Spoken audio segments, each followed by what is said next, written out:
The thundering of hooves against the dusty trail echoed through the canyon as Lena Johnson raced ahead of the angry mob, her heart pounding in her chest. The year was 1878, and Moab, Utah, was supposed to have been her fresh start, not another place that would cast her out. Her mother's Ute blood might have given her the striking copper skin and obsidian hair that cascaded down her back, but it had also marked her as an outsider everywhere she went. "There she goes! Don't let the savage escape!" a voice called out from behind. Lena urged her mare faster, knowing the narrow pass ahead would give her an advantage. She had grown up learning every crevice and hidden trail in this landscape from her grandfather before he passed. The white settlers who pursued her knew only the main roads. The sun beat down mercilessly as she guided her horse off the path and into a narrow ravine.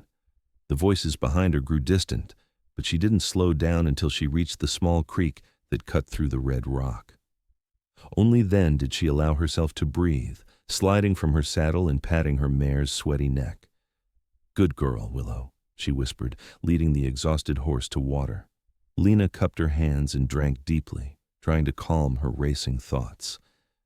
She had only been in Moab for 3 weeks, working as a seamstress for Mrs. Harmon, who had initially seemed kind enough not to care about Lena's heritage. But then the rumors had started whispers about stolen goods, bad luck following Indian blood, and the suspicious timing of her arrival with a recent string of thefts. It didn't matter that Lena had never stolen anything in her life.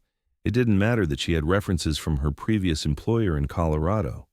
Once someone had spotted the small medicine pouch she kept tucked beneath her dress, a gift from her mother the town had turned against her. "I should have known better," she said softly to Willow, who nickered in response. "No place wants someone like me." The sound of a twig snapping made her freeze.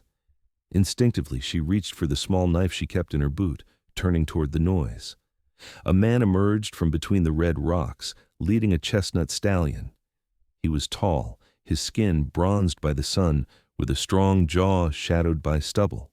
The black Stetson on his head shaded piercing blue eyes that assessed her with a cautious curiosity.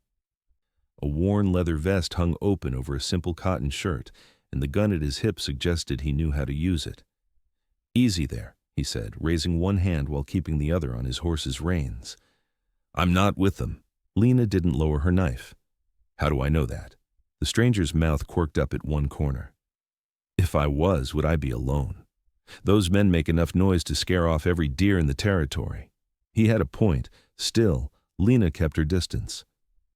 "Name's Daniel Zimmerman," he continued, not seeming bothered by her wariness.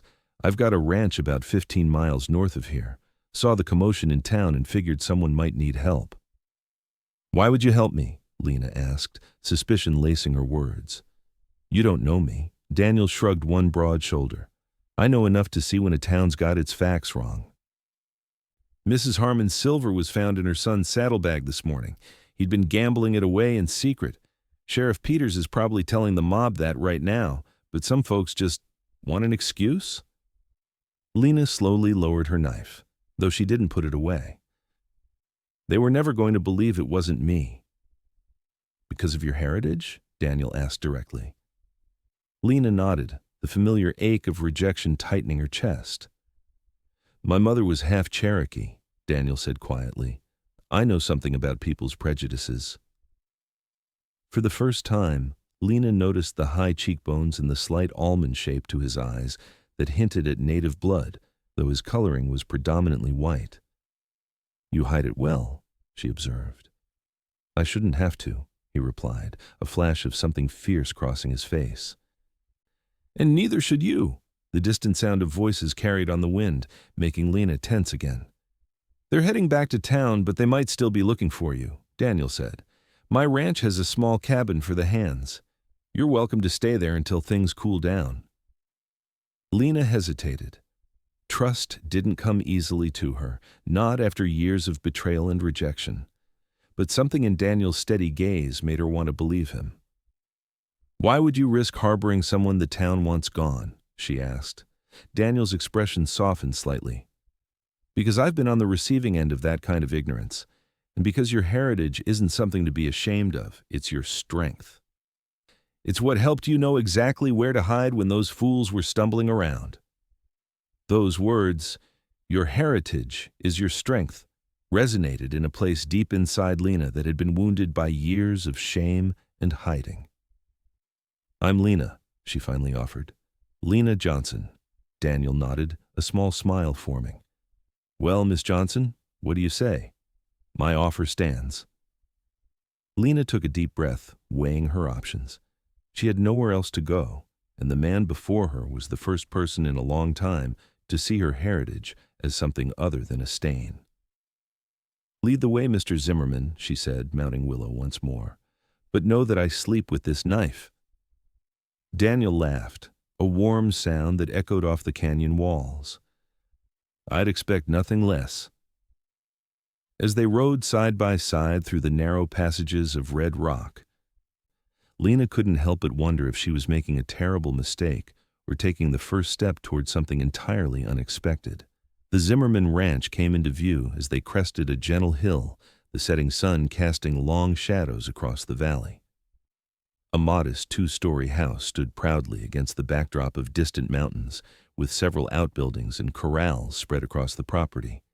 Cattle grazed in the pastures, and smoke curled from the main house's chimney. "It's not much," Daniel said as they approached, "but it's mine." "It's beautiful," Lena replied honestly. After years of drifting, the sight of a place so rooted to the earth stirred something inside her. As they neared the ranch, a tall, lean man with graying hair emerged from one of the barns, raising a hand in greeting. "That's Hank," Daniel explained,